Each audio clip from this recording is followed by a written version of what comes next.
በሉ የሰው ልጅ በሉ በእግዚአብሔር ቀኝ ቆሞ አየዋለሁ። የማን ልጅ? በየት ቆሞ? በማን ቀኝ? የማን ልጅ ነው? ይህንን አየዋለሁ ብሎ የሰማዕታት መጀመሪያ የሆነው ቀዳሜ ሰማዕት የዲያቆናት አለቃ የሆነው የምዕመናን ጠበቃ በምዕመናን ላይ የመጡትን ፈተናዎች ሁሉ አርቆ ቤተ ክርስቲያንን እንድትቀጥል ከውስጥ ከውጭ ፈተና የታደጋት ታላቁ የዲያቆናት አለቃ ቅዱስ እስጢፋኖስ ነው። ቃሉን የምናገኘው ግብረ ሐዋርያት ምዕራፍ 7 ቁጥር 56 ላይ ነው። በጣም ከማስበውና ከምታስቡት በታች ደቂቃችን ጥቂት ነውና የተወሰኑ ነገሮች ብቻ ብያችሁ ትምህርቱን ጨርስና ብፁዕ አባታችን ስላሉ እሳቸው ጨምረው ያጎደልኩትን መልተው ያስተምሩናል እና ለተወሰነ ደቂቃ ነው ከኔ ጋር የምንቆየው። ቅዱስ ቀዳሜ ሰማዕት እስጢፋኖስ ሁላችንም እንደምናውቀው እስጢፋኖስ ማለት የስሙ ትርጉም ማህቶተ ቁድ ወይንም ፋኖስ ማለት ነው። ፋኖስ ማለት ብርሃንን የሚያበራ ነፋስ የማይገባበት ነው። ፋኖስ በሁለት ነገር ብርሃን እንዲሰጥ ይሆናል። አንደኛው በዘይት፣ ሁለተኛው በፈትል። ፈትሉ ብቻ ቢኖር ዘይት ከሌለ እሳቱ ተዋህዶት ሊኖር አይችልም። እሳቱ ብቻ ቢኖርም ፈትል ከሌለ ዘይቱ ብቻ ቢኖርም ያለ ፈትል እሳት ብርሃን ማግኘትን አይቻልም። እንደ ፈትል አካሉ፣ እንደ ዘይት መንፈስ ቅዱስ፣ እንደ ብርሃን እግዚአብሔር ነው። እንደ መስታወት ነፋስ እንደሚከለክል መስታወት ሃይማኖቱ ነው። ነፋስ ገብቶ ፋኖሱን እንዳያጠፋው መስታወቱ እንደሚከለክልለት ቅዱስ እስጢፋኖስን በሃይማኖት በምግባር ጸንቶ ለመኖሩ በዚያ ለመኖሩ ምክንያቱ አንደኛው የእግዚአብሔር ማደሪያ መሆኑ ነው። ሁለተኛው የእሱ ብርሃን እንዳይለየው በእምነት የጸና መሆኑ ነው እና ከዚህ የተነሳ እስጢፋኖስን ሊቃውንት አባቶቻችን ሲናገሩ ከታች እስጢፋኖስን ከላይ እግዚአብሔርን እያየን እንኖራለን ይላል። ከታች ማንን? የመጀመሪያው በአዲስ ኪዳን ቀዳሜ ሰማዕት የሚያሰኘው ከሰማዕታት ከክርስቶስ ቀጥሎ የሰማዕታት መጀመሪያቸው በአደባባይ ተወግሮ የሞተ ክርስቶስን የመሰከረ ክርስቶስ በተከሰሰበት የተከሰሰ ክርስቶስ ለምዕመናን አንድነት እንደሞተ ለምዕመናን አንድነት የሞተ ክርስቶስ ኦሪትን ይሽራል ተብሎ እንደተከሰሰ ኦሪትን የሙሴን ሕግ ሽራል ተብሎ የተከሰሰ ክርስቶስ ነፍሱን አባ ማጽ ነፍሴ ወስተዴከ ክቡር አባት ሆይ ነፍሴን አደራ ላንተ ሰጣለሁ ብሎ እንደሞተ እስጢፋኖስ ደግሞ ቅዱስ እስጢፋኖስ ነፍሱን ለእግዚአብሔር አደራ ሰጥቶ የሞተ ክርስቶስ ስለ ቤተ ክርስቲያን ሲል የሙሴን ሕግ ይሽራል ቤተ ክርስቲያንን በ3 ቀን አፍርሼ እሰራታለሁ ብሏል ተብሎ እንደተከሰሰ ቤተ ክርስቲያናችንን የሚያፈርሳት ክርስቶስን አምላክ ብሎ የሰበከ ብለው ቅዱስ እስጢፋኖስን ወንጅለውታል። የቅዱስ እስጢፋኖስ የሞቱ መጀመሪያም ሃይማኖቱ ነው፣ የሞቱ ፍጻሜም ሃይማኖቱ ነው ማለት ነው። የሞቱ መጀመሪያ ምንድን ነው? ሃይማኖታችን ማን ነው? ክርስቶስ ወልድ ኢየሱስ ማለት ነው። በየሰፈር ኢየሱስ ኢየሱስ የሚሉት ኢየሱስ አይደለም። በስምማ ተመልከቱ።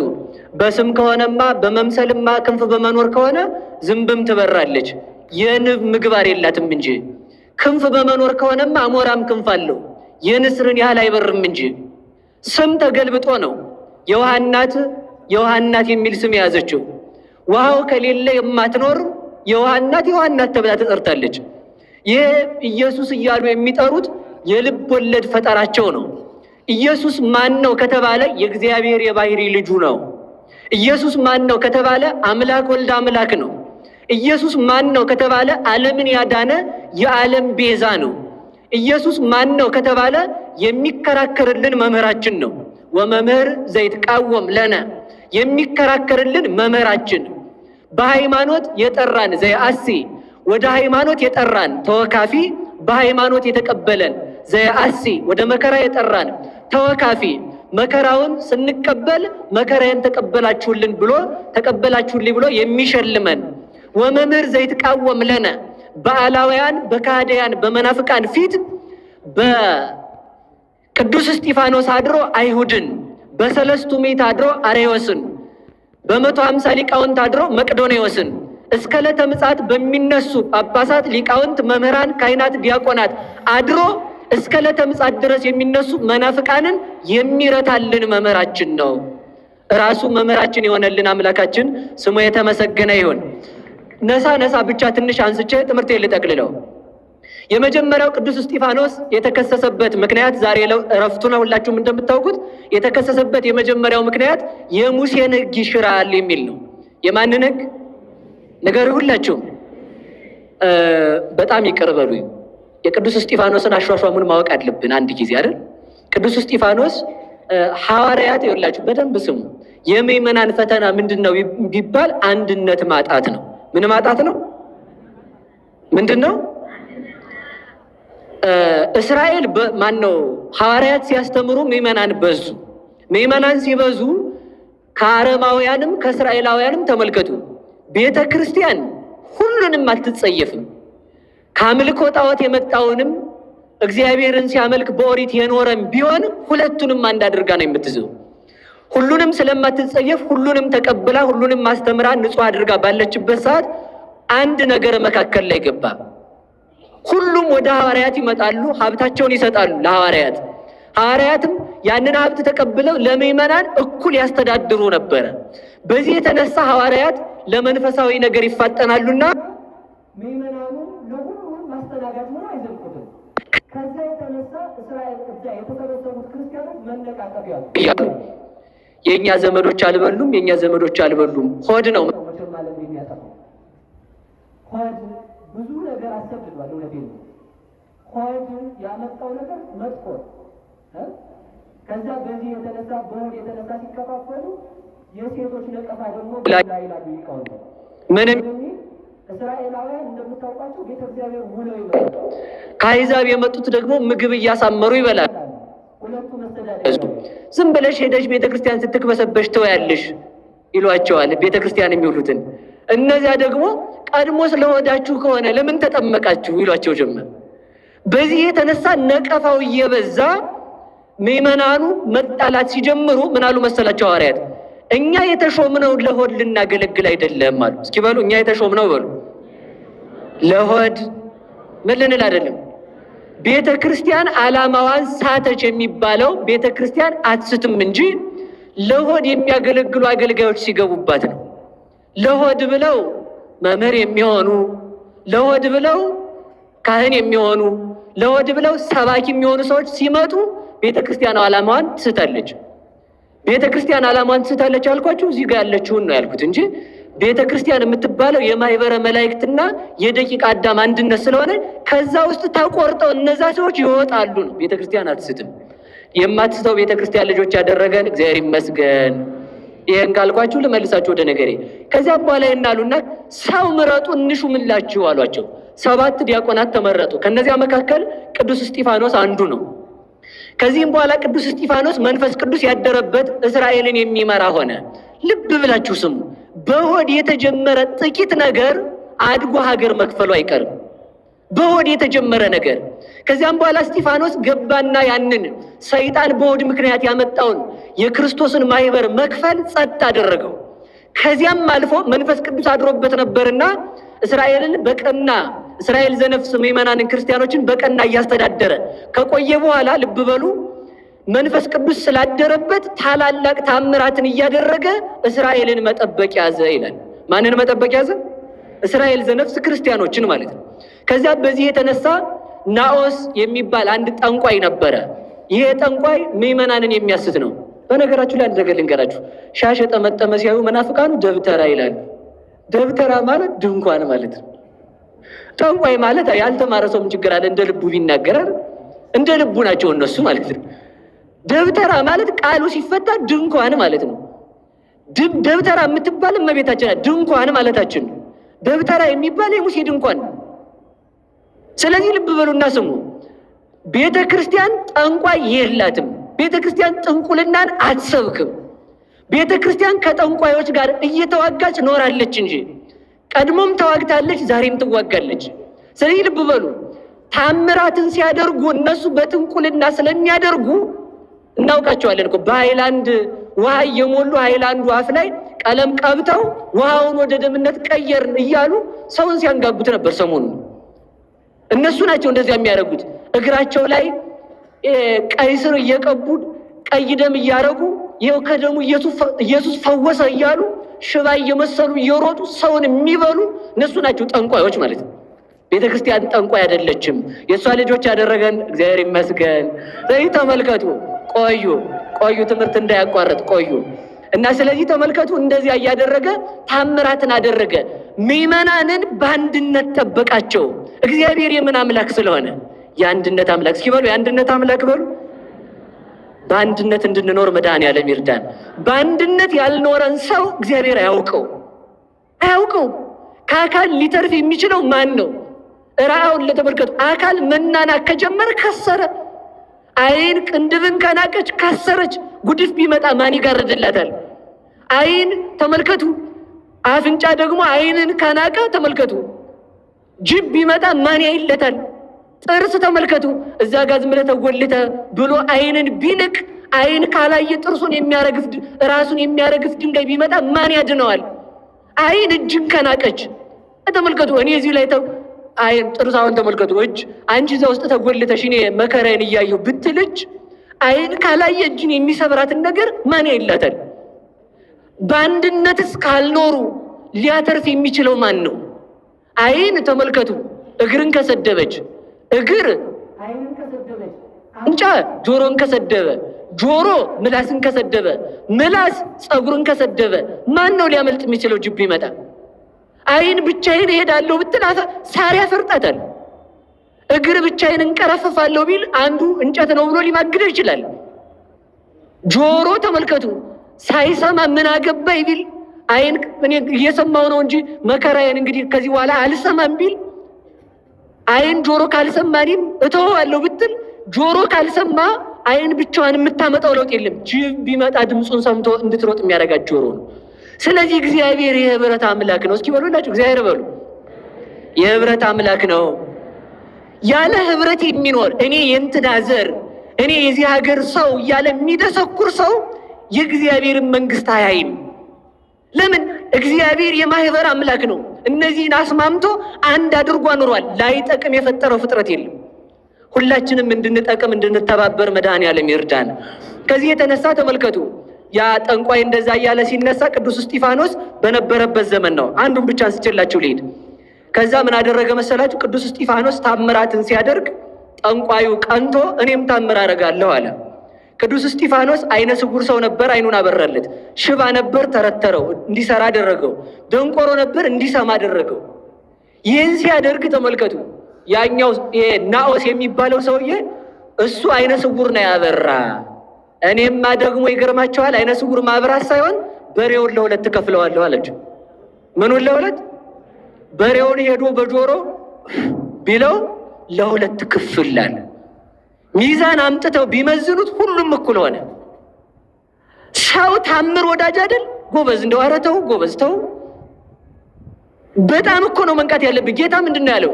ወዛቲ ታምር ትተለወሙ ለለ ያምኑ በስሜ፣ በስሜ የሚያምኑትን ታምር ይከተላቸዋል አለ እንጂ ታምርን ይከተላሉ አላለም።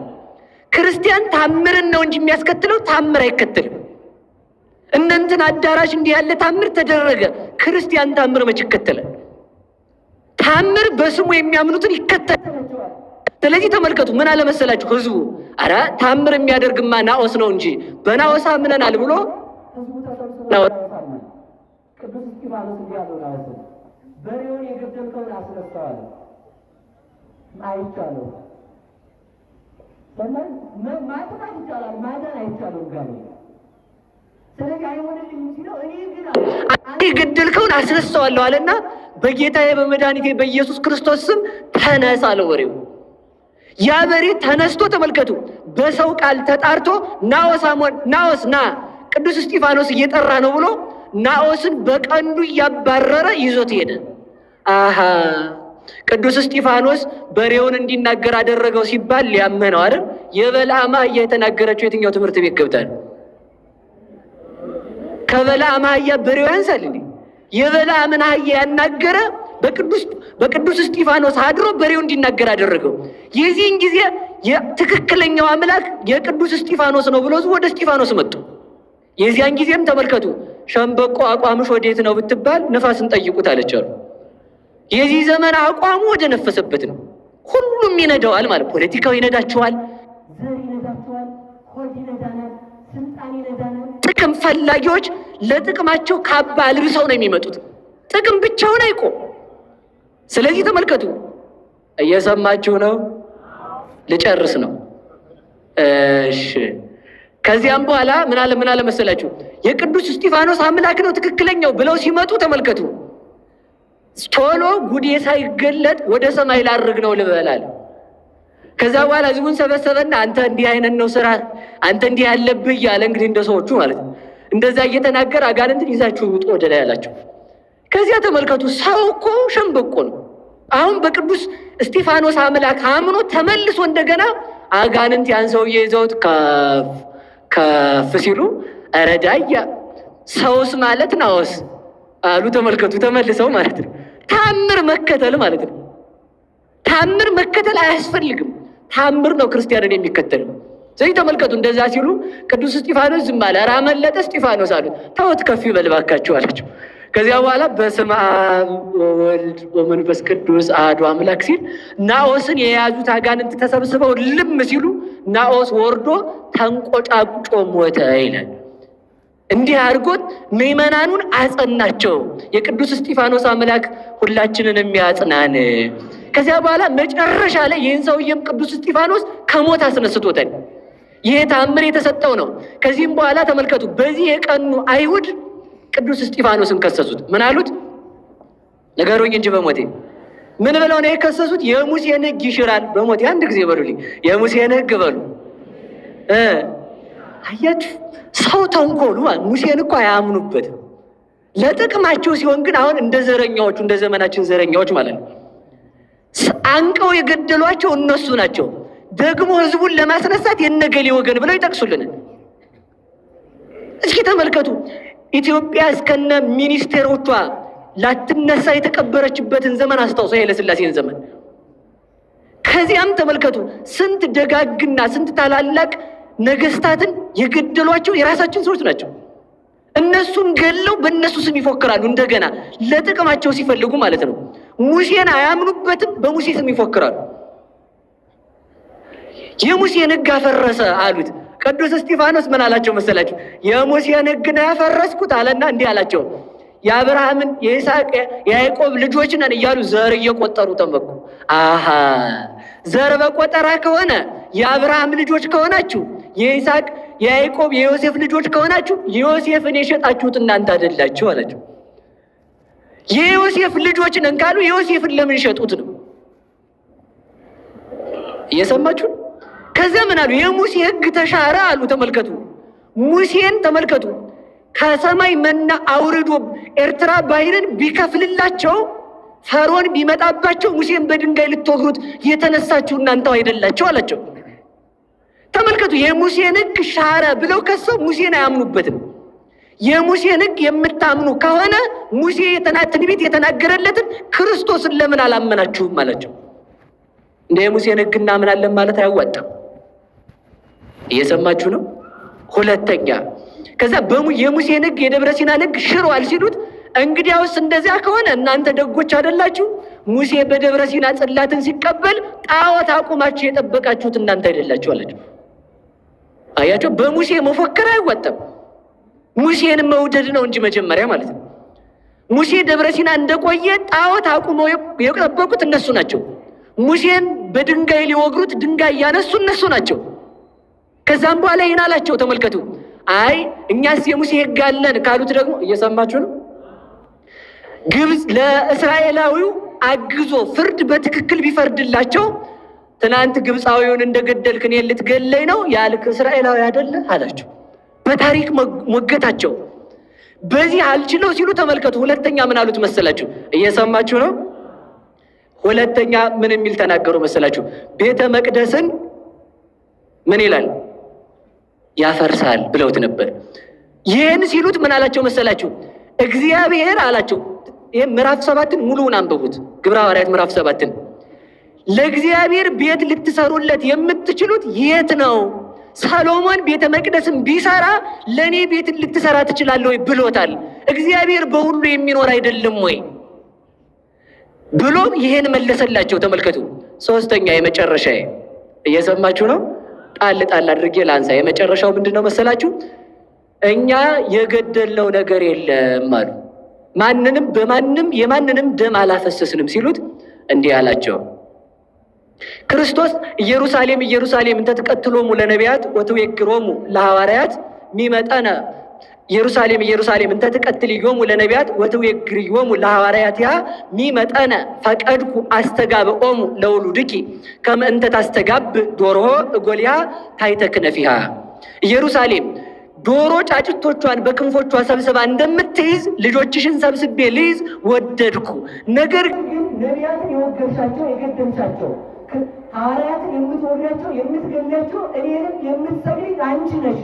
ልጆችሽን ልሰበስብ መጥቼ ነበር፣ ሰላምሽን ግን አላወቅሽም ማለት ጌታ። ይህን አላቸው። ነቢያት ትንቢት ሊናገሩ ነቢያትን ገደላችሁ። ክርስቶስ ሰው ሆኖ የነቢያትን ትንቢት ለመፈጸም ቢመጣ እሱን ሰቅላችሁ ገደላችሁት።